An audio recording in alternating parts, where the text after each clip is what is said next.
a partir do momento em que as pessoas se capacitam, a partir do que as pessoas aprendem o braille para ensinar essa pessoa, a partir do momento que existe computadores com softwares, né, leitores de voz, que essa criança possa ter a mesma oportunidade que uma criança que enxerga, por exemplo. Lógico, acho que assim, existe uma série de questões importantes, né, da pessoa com deficiência, principalmente as crianças, que elas precisam sim, né, principalmente o bebê com deficiência, né, de toda uma atenção, de todo um cuidado, né, do ponto de vista de estimulação de família. Agora, se você oferece isso, o meio também tem que se adaptar a essas crianças e tem que criar oportunidades para elas. Não adianta a gente só falar que está na criança, né? Então é sempre uma grande inter-relação. Né? E os pais, né? Aí quando você começou a falar disso, eu fiquei pensando, né? Como é que é para um pai que não tenha deficiência visual, para os pais que não têm, né, terem uma criança com uma deficiência visual congênita. Também é uma adaptação que precisa de uma ajuda. Precisa. Se é um bebê que nasce com a deficiência, a primeira situação é uma situação de choque, né? Então não consegue entender, vão tentar buscar causas, motivos, explicar, mas por quê, né? Então, assim, os pais eles necessitam, principalmente no atendimento às crianças, né, aos bebês, na primeira fase inicial importantíssima do desenvolvimento, de receberem orientações, de terem todo um trabalho de suporte, de apoio, né? Ficam muito fragilizados, é muito comum que o casal deprima, né? Então é comum, faz parte, né? Assim, tem aquela questão de às vezes idealizar um bebê e esse bebê, entre aspas, aí vem com defeito, né? Não vem como eles idealizaram, querem entender por que acontece, muitas vezes existe um afastamento dessa criança, a gente ouve muito das famílias, das mães, poxa, mas ele não enxerga o meu rosto, né? Então, a gente, poxa, mas ele enxerga o teu rosto com os olhos, mas existem outras formas que ele precisa para te conhecer, né? Então ele é teu filho, né? Então, ainda mais o bebê, né? Que trabalha muito com essas outras formas, até porque não enxerga direito no começo, né? Exatamente. A visão é algo aprendido, tem um conteúdo aprendido, né? Então, a criança quando nasce, ela não está preparada. Então, ela chega no mundão de meu Deus, né? Ela sai do útero, então no que ela abre o olho, ela tem que aprender a lidar, né? Por conta da formação neurológica, né?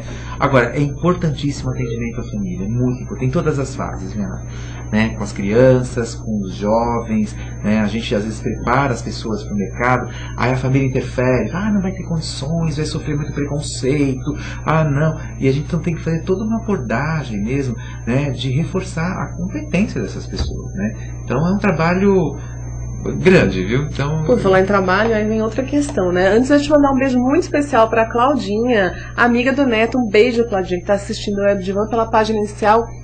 Beijos pra você, é um prazer você aqui no Web Divan. Volte sempre, o Neto tá aqui toda sexta-feira às 21 horas ao vivo. Volte sempre aqui, Claudinha, um beijo pra você. E Ed Nietzsche, você é um querido homem, né? Eu tô aqui falando da Ed Nietzsche, não é o Ed Nietzsche. Um beijo pra você, desculpa, viu, querido? Quando você tava falando do trabalho, eu fiquei pensando, bom, tanta gente não quer trabalhar, né? Por que tem tanta gente? Ou porque a gente insiste em incluir? Ótimo.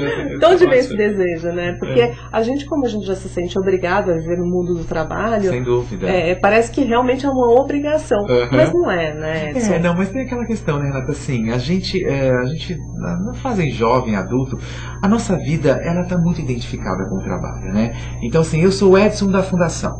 Todo mundo me conhece, o Edson, fala com o Edson que trabalha na fundação. Então é aquela história, a gente carrega o sobrenome, né? Renata é psicóloga. O trabalho, ele nos identifica de maneira muito importante e faz com que a gente crie, né, muito da nossa identidade pautada nas nossas escolhas profissionais, vocacionais, né? As pessoas com deficiência visual também querem. Lógico, é muito difícil a gente pensar a partir do nosso parâmetro, que é um parâmetro de realização através do trabalho. Mas realmente, né? E o que eu acho que não acontece só com pessoas que não têm deficiência, acontece também com as pessoas que têm deficiência, tem pessoas que não querem trabalhar. Sem dúvida. Não é com ou sem deficiência. Sem dúvida. Nem um pouco interessada nisso. Pois né? Com certeza, sim. Acho que aí cai uma coisa muito legal que você disse. Isso é da pessoa, é do humano, às vezes, né? Não é porque eu tenho ou porque não tenho a deficiência, né? O que a gente entende é que a pessoa com deficiência, ela precisa desse suporte mesmo. Ela precisa com que nós, que não temos deficiência, as pessoas que empregam, que não são pessoas pessoas videntes, a gente chama, né, pessoas que enxergam, né, elas entendam que elas também precisam fazer um processo de modificação delas enquanto pessoa e um ambiente para que essas pessoas possam exercerem aí, né, desempenharem suas funções profissionais de maneira tão bom quanto pessoas que enxergam, né? No começo você se assustava trabalhando na fundação, como as pessoas te reconheciam sem você abrir a boca? Olha, me assustar, assim, foi uma experiência muito bacana, né? Acho que no início, né, aquela coisa me deu muito medo, né? Fiquei com muito receio, falei, meu Deus, como que vai ser? Como que é trabalhar? Mas foi muito bacana porque é um desafio, né? Então as pessoas me conheciam muito e perguntavam, Nelson, como que você é? Então me imaginavam de uma maneira, né? Então a gente faz todo um trabalho mesmo às vezes de poder fazer com que a pessoa com deficiência visual se abra para perguntar, poxa, você é alto, você é baixo, você é isso, você, né? Então isso é muito bacana, né? Então a voz acaba sendo às vezes um diferencial importante, né? Nos conhecem pela voz, então já rapidinho quando eu falo algo, estou no ambiente, eles já identificam, oi Edson, tudo bem e tal. Mas foi um desafio importante, né? Assim, essa coisa do atendimento psicológico, de como fazer esse atendimento, os cuidados, né, meu Deus, como que eu vou falar? Pô, se eu vou falar, você tá vendo isso? Né? Então eu ficava meio, né, numa patrulha, né, e assim, a gente fala normalmente, né, a gente emprega essa palavra, né, olha isso, veja isso, e para eles também, né, então a gente vai aos poucos, né, desconstruindo também essa coisa, né, de ter muito excesso, de ter muito cuidado, a gente tem uma tendência às vezes de proteger, sabe, assim, de querer ajudar muito, pegar muito, mostrar muito, descrever, não, e acho que assim, existe isso, mas até um limite, né, a gente tem que oportunizar, essa nossa história. Porque a gente sempre fala, mas será que vai conseguir fazer? Será que vai conseguir? Então, a gente tem que desconstruir essa ideia, né? Para que a gente oportunize. Talvez a gente precise ser um pouco menos deficiente. Segundo o Neto, né? Ele foi uma frase do Thaís Moraes aqui, ele fala, a verdadeira deficiência é aquela que prende o ser humano por dentro e não por fora. Pois até os incapacitados de andar podem ser livres para voar. Sensacional, é isso mesmo, né? Perfeito, ótimo, perfeito. Quer dizer, você não pode resumir a pessoa a uma característica. Você tem hoje, por exemplo, né, pessoas com deficiência que praticam esportes, que ganham medalhas paralímpicas, né? A gente tem uma cega que é campeã paralímpica, né? Então a deficiência não a impediu, né, de correr, de treinar e de ser uma grande vitoriosa, né? Acho que isso é muito legal, né? Então você faz as adaptações necessárias e ela está aí disputando, né, com outras pessoas com deficiência. Então isso é muito bacana. Existe também, né, muito um receio nosso, porque a gente acha que quando a gente não é tocado fisicamente, as coisas não tocam a gente.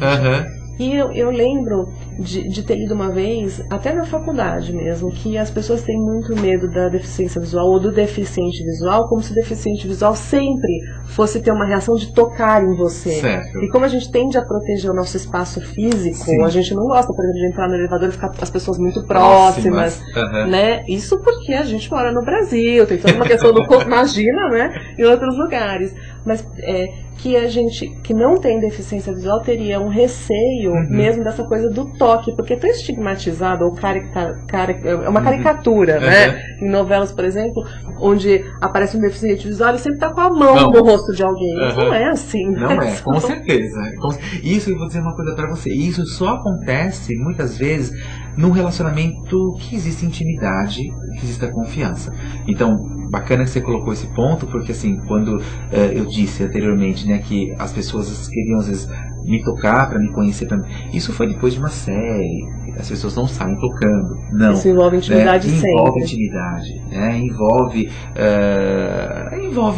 intimidade, envolve assim, eu gosto de fazer, mas geralmente eles não têm. Às vezes o que acaba acontecendo é que o corpo, né, para a pessoa com deficiência visual é uma referência muito importante. Então o corpo no espaço, então se você quer ajudá-lo a se locomover, então tem uma série de procedimentos, né, que você o ajuda, no qual ele te toca, né, mas às vezes respeitando às vezes essa questão, porque ele também tem isso, às vezes ele também não gosta, né, que chegue e toque. Então é muito interessante porque a gente, quando vem alguém nos tocar, a gente vê essa pessoa nos tocar e a gente dá o nosso controle, a gente se aproxima ou não. Ele não tem esse controle, Então, às vezes aparece uma mão daqui, mas de onde é? Quem é? Né? Tem que tomar um cuidado maior, né? Pra não fazer. Se assusta às vezes, né? É invasivo. Porque você, então é muito legal, às vezes, que você fale muito quando você fala, oi, como vai? Tudo bem? E toque, até para que ele perceba a sua presença, né? Ou não necessariamente não precise tocar, né? Mas ele não sabe de onde vem a mão. Tipo propagandas, filmes, né? Tem um deficiente visual para atravessar a rua, vem alguém com trás com uma mãozona. E vai com tudo, Eu fiquei pensando uma vez, eu tava assistindo uma propaganda que era assim, né? Uma pessoa ajudando um deficiente visual a atravessar. Eu fiquei pensando, gente, se alguém vem com uma mãozona dessa atrás do meu braço, eu vou achar que é assalto, né? Tudo bem que o deficiente visual tá acostumado com essas mãozonas, né? Ainda mais na rua. Mas é isso mesmo, mas às vezes muito complicado. Mas às vezes não ajuda mesmo, né? Porque a abordagem às vezes é tão, quero te ajudar, né? Por quê? Porque desperta na gente, às vezes, essa coisa de querer cuidar muito, né? Então acho que uma dica que a gente acaba dando muito para aluno, para as pessoas, é assim, antes de você pergunta para a pessoa, olha, você precisa de ajuda, que tipo de ajuda, como que eu posso te ajudar, né? Aí ele vai falar, não, quer me atravessar? Então, olha, deixa eu pegar no teu braço. Aí atravessa, né? Então, porque as pessoas, às vezes, elas acabam já agindo, né? Assim, pele a ação e pega e tal. Não, às vezes, né, perguntando é muito tranquilo, né? Muito tranquilo. Mas é interessante isso mesmo, porque a gente tem parte desse pressuposto, né? Poxa, então eles são mais táteis, né? Então, até tem um mito que diz, né? Ai, não, o deficiente visual deve ser um amante maravilhoso, porque ele toca, e às vezes é um mito, né? Entendeu?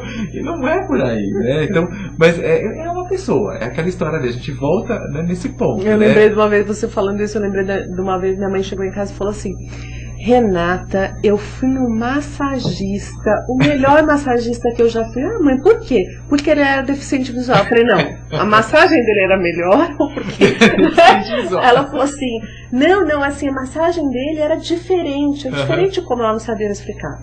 Mas ela achou incrível aquele profissional ser deficiente visual. Então, isso, acho que talvez essa surpresa, ou essa, deu a ela essa sensação de, puxa, que bacana, né, uma pessoa com uma deficiência visual e que é tão bom profissional, né? Que me fez uma massagem tão excelente, né? Mas ela já fez 20 outros bons profissionais. Por que o deficiente visual não pode ser um bom profissional, né? Ele tá ali tocando. Aliás, massagem, quando a gente fecha os olhos, a gente faz melhor ainda, com certeza, né? Porque com certeza. Aí fica com menos influência. Até por isso, muitas vezes é feita no escuro. Não é só pro relaxamento do paciente, é pro profissional também, né? Encontrar... Porque a gente tem uma dificuldade maior muitas vezes, em sentir quando a gente está olhando. Essa influência do olhar é muito grande. Foi o que você falou. Quando a gente não sabe o que são as coisas, é tudo uma bagunça pensar, né? Se olhar aqui em volta na TV, né? É preto com azul, é com laranja, com luz, muita luz. Isso tudo causa alguma coisa na gente diferente. E que a gente só sabe reconhecer, eu só sei que laranja é laranja, porque um dia me disseram que sou laranja. Você foi vendo. E eu fui vendo que essa cor é chamada de laranja. Acho eu que a gente vê todo mundo igual, né? Porque também tem isso. Tirando os daltônicos, né? Que eles têm algumas variações, né? Eu não sei, Edson, quem disse que sou laranja? Que o mesmo laranja que eu vejo é o mesmo laranja que você vê. O existencialismo fala que não. Pois é. Aí você vê que interessante, porque entra o quê? Entra toda a significação, entra toda a percepção. Então a coisa é bem mais ampla mesmo. Perfeito.